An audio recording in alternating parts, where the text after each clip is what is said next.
नमस्कार, मसला देख रहे हैं आप और मैं हूं आपके साथ सपना दीपक मद्देशिया। हरियाणा बहुत जल्द अपना 23वां जिला बनाने जा रहा है। जी हां, इसके लिए 3 शहर सबसे मजबूत दावेदार माने जा रहे हैं। इनमें डब्बाली, हांसी और गोहना के नाम सबसे आगे हैं। सरकार की योजना है कि हरियाणा दिवस यानी कि 1 नवंबर के मौके पर नए जिले का ऐलान किया जाए। मुख्यमंत्री कार्यालय के एक अधिकारी ने बताया कि फिलहाल इन्हीं 3 शहरों में से किसी एक को जिला बनाया जा सकता है। बाकी प्रस्तावों पर जनगणना के बाद विचार किया जाएगा। ऐसे में राज्य सरकार को कुल 10 शहरों से जिला बनाने के प्रस्ताव मिले हैं। इनमें हांसी, सफीदो, गोहाना, मानेसर, डब्बाली, असंध, नारायणगढ़, बरवाला, पटौदी और पिहोवा शामिल है। गोहाना अभी सोनीपत जिले में आता है और अगर इसे जिला बनाया गया तो सोनीपत, जिंद और रोहतक की सीमाओं में बदलाव करना पड़ेगा। हांसी फिलहाल हिसार जिले का हिस्सा है, जबकि डब्बाली सिरसा जिले में स्थित है और पंजाब बॉर्डर से सटा हुआ है। नया जिला बनाने के लिए सरकार ने कुछ जरूरी शर्तें तय की हैं। किसी क्षेत्र में कम से कम 125 से 200 गांव, 4 लाख से ज्यादा आबादी और 80,000 हेक्टेयर से अधिक जमीन होना जरूरी है। अब तक पुनर्गठन उप समिति को कुल 73 प्रस्ताव मिले हैं, जिनमें से 10 नए जिले, 14 उपमंडल, 4 तहसील और 27 उप तहसील शामिल है। समिति की सिफारिशें जल्द ही मुख्यमंत्री नायब सिंह सैनी को अनुमोदन के लिए भेजी जाएगी और हाल ही में पंचायत मंत्री कृष्णलाल पंवार की अध्यक्षता में कैबिनेट सब कमेटी की बैठक हुई थी। इस बीच बैठक में प्रशासनिक आयोग के पुनर्गठन पर विस्तार से चर्चा की गई थी। आपको बता दें कि मंत्री ने साफ कहा कि सरकार जनता और प्रतिनिधियों की मांगों के अनुसार नए जिले और उपमंडल बनाने को लेकर पूरी तरह से प्रतिबद्ध है। उनका कहना है कि छोटे छोटे जिले बनने से प्रशासनिक कामकाज में आसानी होगी और लोगों को सरकारी सेवाओं उनके नजदीक मिलेंगे और सबकी निगाहें 1 नवंबर पर टिकी है, जब हरियाणा दिवस के मौके पर मुख्यमंत्री नायब सिंह सैनी कोई बड़ा ऐलान कर सकते हैं। और अगर ऐसा होता है तो हरियाणा को 23वां जिला मिल जाएगा। इसमें न केवल विकास की रफ्तार बढ़ेगी, बल्कि लोगों को प्रशासनिक सुविधाएं भी ज्यादा सुगमता से मिल सकेंगी। तो हरियाणा को जल्द ही देखिए 23वां जिला मिलने वाला है, जिसके लिए लगातार कोशिशें भी की जा रही थी, लोगों की मांग भी थी और इसके लिए देखिए प्रस्ताव भी भेजे गए हैं। 10 शहरों के नाम लिस्टेड किए गए हैं, जिनमें से 3 को चुना गया है और तीनों में से किसी एक पर मुहर लगने वाली है। 1 नवंबर को मुख्यमंत्री बड़ा ऐलान कर सकते हैं और 1 नवंबर को पता चलेगा कि आखिरकार वो कौन सा क्षेत्र है, कौन सा शहर है जिसे हरियाणा के में 23वें जिले के नाम जो है उस पर मुहर लगेगी। फिलहाल चर्चा जोरों पर है, लेकिन इस बीच बताया यह भी जा रहा है कि नए जिले बन जाने के बाद से तमाम लोगों को इसका फायदा भी होने वाला है, नए रोजगार के अवसर भी मिलने वाले हैं।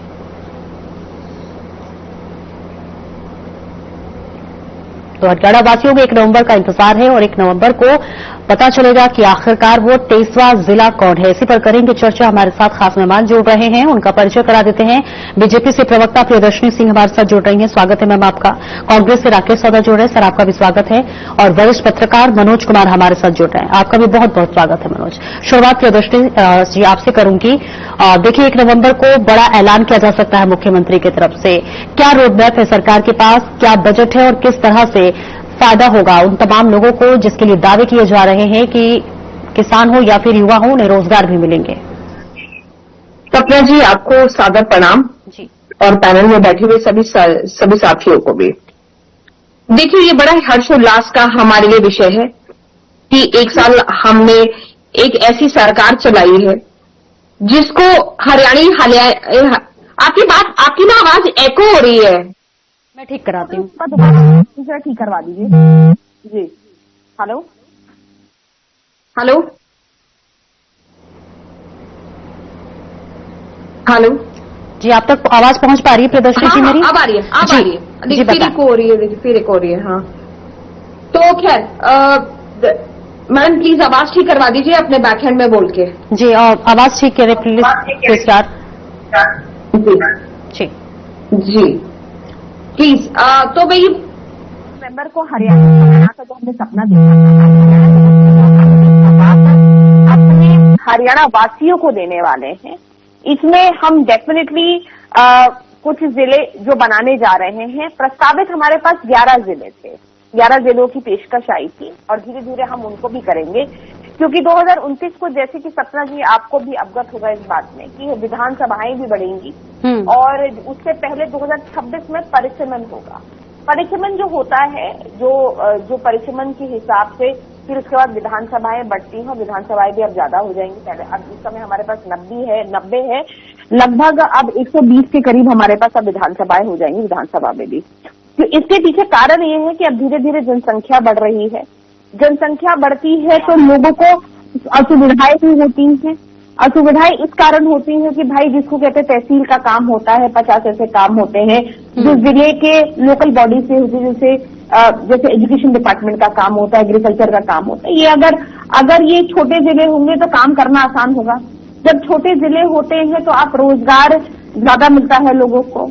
हर सेक्टर की अगर हम बात करें तो आप रोजगार ज्यादा जनरेट कर सकते हैं और लोगों के लिए भी सुविधा है।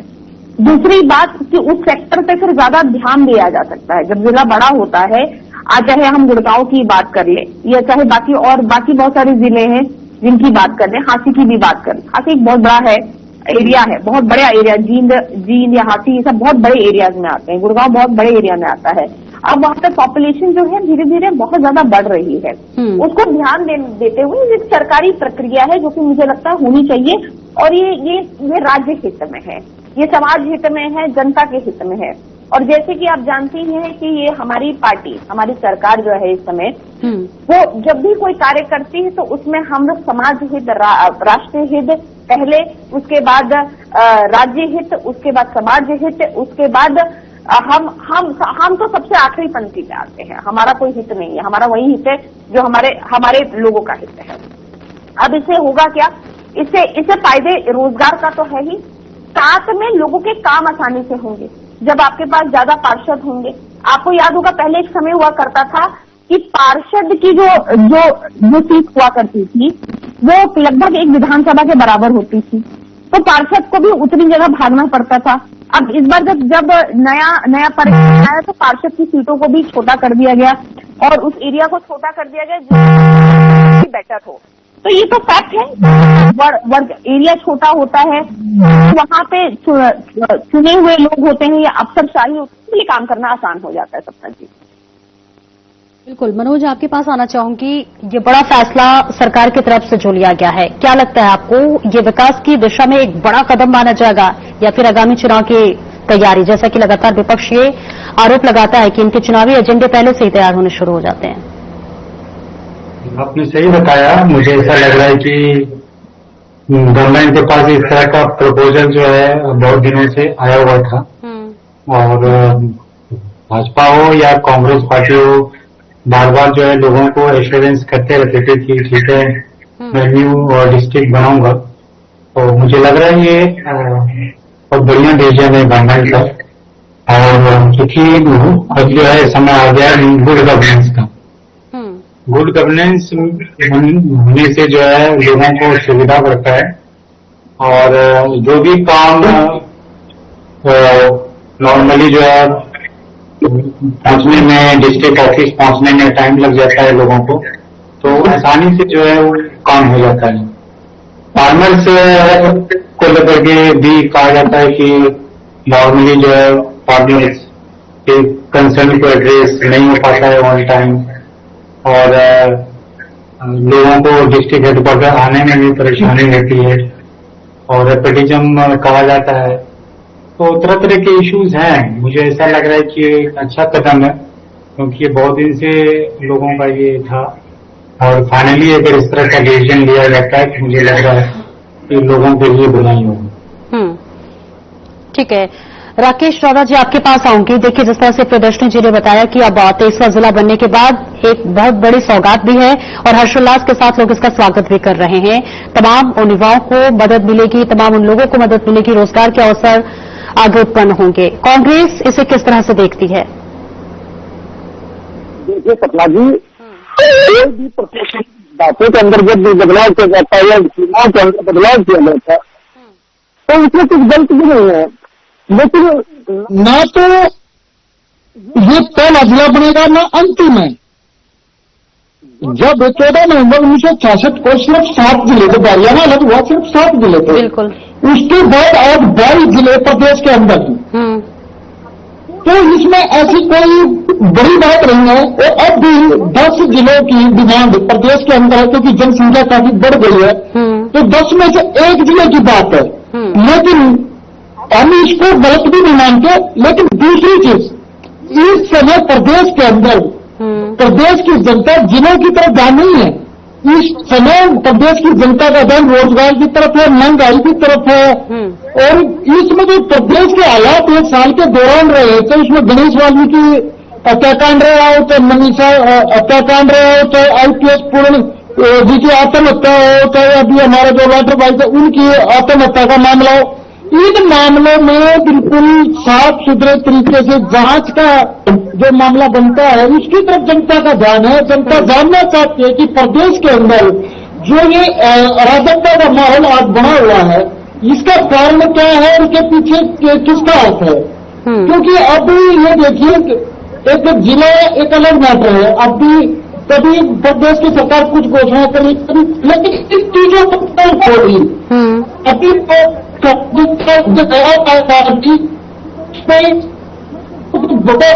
अम्बेडकर का योगदान नहीं है। तो वो किसका है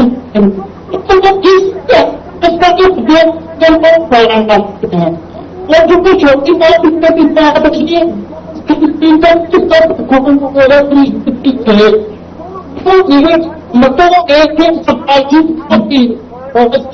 एक नहीं सकता। इस तरह का मुख्यमंत्री लीजिए, मुख्यमंत्री का पता कि किस तरह। ठीक है, प्रियदर्शनी जी इसका जवाब दे दीजिए। हालांकि कांग्रेस स्वागत कर रही है ये बड़े फैसले का, और हालांकि ये भी कह रही है कि ये कोई नई बात नहीं है, ऐसे पहले भी हुए और अब भी हुए, लेकिन इससे ज्यादा जरूरी है उन तमाम परेशानियों पर नजर डालना जो हरियाणा में एक साल में देखे जा रहे हैं। जवाब दे दीजिए प्रियदर्शनी जी।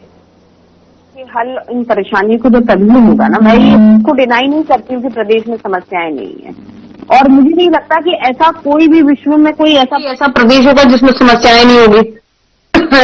लेकिन उनका हमें सोल्यूशन निकालना चाहिए, ना कि उस पे बातचीत करने से होता है। बिल्कुल, आप समझ रहे हैं। ठीक है, देखिए मैं आपको बता दूं कि जो प्रस्तावित हुए हैं हमारे पास 14 नए उपमंडल होंगे, ठीक है, 4 नए तहसील होंगे और 27 उप तहसील होंगे, जो बनने का प्रस्ताव हमें आया है, और जिसमें हम लोग बहुत गंभीरता से सोच रहे हैं।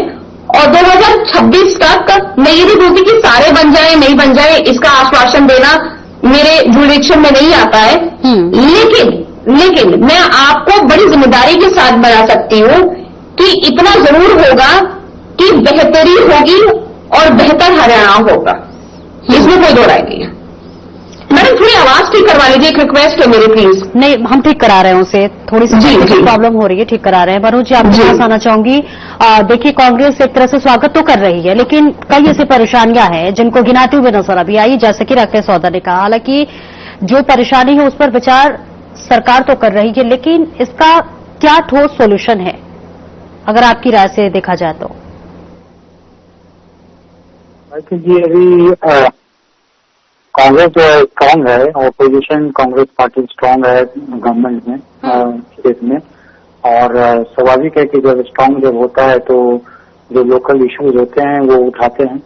और जिस तरह से विधानसभा में भी गामा गमी देखा गया, जिस तरह से क्राइम को लेकर के, वेलफेयर इश्यू स्कीम्स को लेकर के कांग्रेस ने जो है विधानसभा में उठाया था, तो स्वाभाविक है कि सरकार के लिए एक दबाव बन जाता है कि लोगों तक जो है वह वेलफेयर मेजर्स जितने के लिए जाते हैं वो जो है लोगों तक पहुंच पाए। और जहां तक क्राइम की अगर हम बात करें तो क्राइम भी केसेस पिछले जो है दिनों में कुछ बढ़े हैं, तो स्वाभाविक है कि अगर डिस्ट्रिक्ट बनता है तो वहाँ पे जो है पुलिस महकमा वहाँ पर में एस्टेब्लिश होगा, उसके साथ साथ जो भी तहसील है। मनोज जी माफी चाहूंगी, एक छोटे से ब्रेक का वक्त हो चला है, आपके पास जल्द ही लौटती हूँ। एक छोटे से ब्रेक के लिए रुक रहे हैं, जल्द लौटते हैं।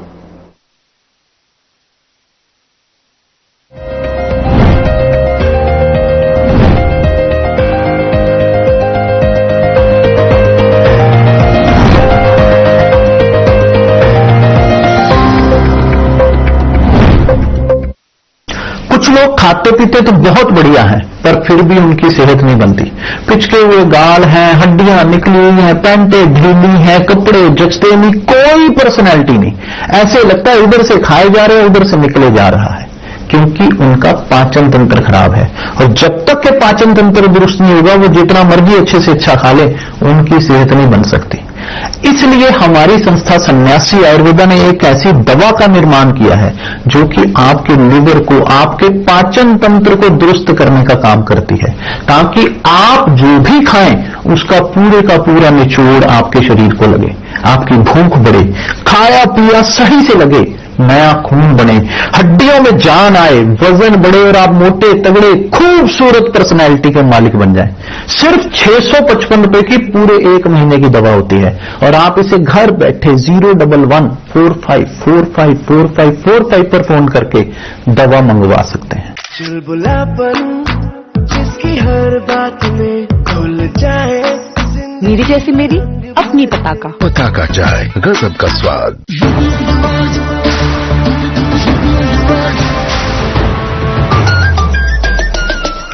यूपी ऑन द राइज, सुन ले आसमां, डबल इंजन का ये मिशन महान। 2047 तक हम न रुकेंगे, 6 ट्रिलियन का ड्रीम पूरा करेंगे। मथुरा की गलियों में गूंजे है राधा, अयोध्या में दूर हुई मंदिर की बाधा, काशी प्रयागराज की गोल्डन चमक, यूपी सरकार की गूंजे धमक। सड़कों पर फर्राटा फिक्रलेस बिल्कुल बिंदास, एक्सप्रेस वे पर साए पूरा विश्वास। विकसित यूपी की बढ़ गई प्यास, 2047 का ये विजन बहुत खास। माफिया का दी एंड, फियर गॉन, योगी राज में लॉ एंड ऑर्डर हुआ स्ट्रॉन्ग। बेखौफ घूमे जनता, गुंडों पर मार, नया यूपी तोड़ रहा पुरानी दीवार। यूपी ऑन द राइज, सुन ले आसमां, डबल इंजन का ये मिशन महान। 2047 तक हम न रुकेंगे, 6 ट्रिलियन का ड्रीम पूरा करेंगे।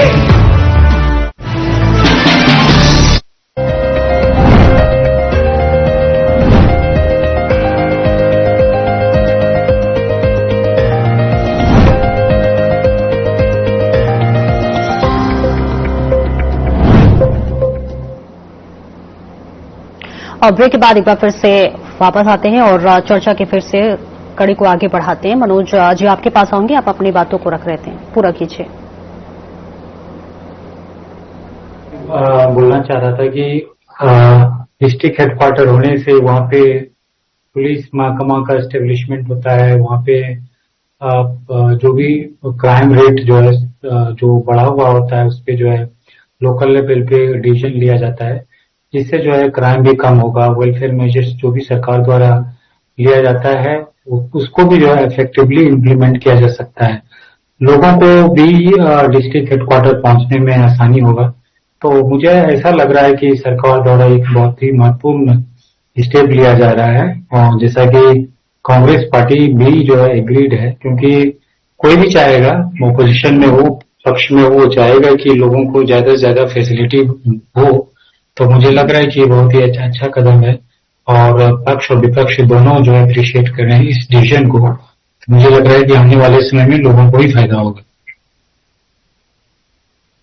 दर्शनी जी ने भी बताया कि अब नए जब जिले का ऐलान होगा, नया जिला बनेगा, तमाम जो संख्या है पार्षदों की वो बढ़ेगी, लोगों की समस्या है वो जल्द से उसका निपटारा किया जाएगा। आप सुन पा रहे हैं राकेश जी? हाँ जी बताएं। देखिए सपना जी, जिस तरह का खाका हमारे मनोज भाई ने और हमारी बहन प्रियदर्शनी सिंह ने किया है, ऐसा कुछ नहीं होता है कि पार्षद बढ़ जाएंगे। वो तो जनसंख्या तो जिले की बढ़ती है या शहर की बढ़ती है तब पार्षद बढ़ते हैं। रही बात प्रशासनिक अमले की, ये ठीक है कि लोगों को थोड़ा सा फायदा मिलता है, लेकिन ये नहीं है कि उससे कोई बड़ा चेंजिंग हो जाता है या कोई बड़ा फायदा होने वाला है। आप यदि देश के बाकी स्टेट्स का देखेंगे, चाहे महाराष्ट्र है चाहे राजस्थान है, काफी बड़े बड़े जिले होते हैं। क्या महाराष्ट्र में डेवलपमेंट नहीं है? यूपी में भी कितने बड़े बड़े जिले होते हैं। ये कोई पंजाब में देखिए, आज भी कोई टोटल 23 जिले हमारे से काफी बड़ा है पंजाब। ये कोई बात नहीं है। जो हकीकत क्या है कि ये सरकार ने इस समय जो निर्णय लिया है, इस समय हरियाणा सरकार बिल्कुल बैक फुट पर है। सरकार किसी भी मामले पर क्लियर जवाब नहीं दे पा रही है। उनकी सबसे बड़ी समस्या आज यही हो गई है कि जवाब क्या दें। चाहे मनोहर लाल खट्टर जी का ये आजकल में जो बयान दे रहे हैं ये बयान हो, चाहे जो प्रदेश में ये मामले रहे हो, इन सभी में कोई जवाब नहीं दे पा रहे। और न ही उस बात का खंडन आज तक नायब सैनी जी ने किया है कि भाई जो चपरासी वाला मामला था, चपरासी के सस्पेंड वाला मामला था, तो उस पर नायब सैनी तक आज तक कोई भी स्टेटमेंट नहीं दे पाए। इसका मतलब तो सीधा सीधा ये लगता है कि प्रदेश में नायब सैनी सरकार नहीं है, जनता की सरकार नहीं है। वो तो हम वैसे भी कहते हैं कि वो चोरी की सरकार है, वो तो है, लेकिन इन्होंने खुद भी साबित कर दिया है। ये सिर्फ जो अपने आका हैं, जो इनका हाईकमान है, सिर्फ उनके निर्देशों का पालन कर रहे हैं, उससे ऊपर कुछ नहीं कर रहे हैं। जो वो करेंगे वो ही होगा। अपनी तरफ से कोई भी हरियाणा सरकार का मंत्री या मुख्यमंत्री या प्रशासनिक अधिकारी कोई भी निर्णय नहीं ले सकता। ये आज हरियाणा के हालात हो गए हैं। ये एक तरह से अघोषित, ये मानिए आप अलोकतांत्रिक प्रक्रियाएं हैं।